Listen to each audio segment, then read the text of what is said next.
எந்த சந்தைக்கு கொண்டு போவீங்க? வீட்டுக்கு வந்துடுவாங்களா?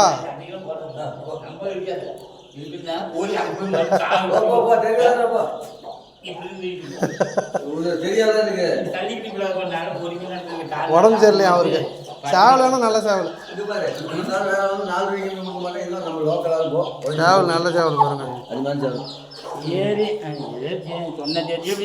அவள் தான் இல்லை இல்லை, சேவல் நல்ல சேவலுங்க. கருங்கால் முடி வால்லாம் எப்படி இருக்குது பாருங்க. கோழி நட்டாய் போயிட்டா பார்க்க மாட்டேன்னு சொல்லு, திரும்பி பார்ப்பேன். நட்டாய் போயிட்டா ஒரு 10 ரூபா கம்மியாக கொடுன்னு கேட்கலாம். அவ்வளோதான் சேவல், சூப்பர் சேவலுங்க. அதுதான் ஒரு ஃபோட்டோ எடுத்துக்கோங்க சேவலை. சரி சரிங்க, கொடுப்பாங்க. சரி, நம்ம அந்த கீரி சேவலை வந்து பிடிச்சிக்கங்க, அப்புறமா நான் உங்களுக்கு சொல்கிறேன்.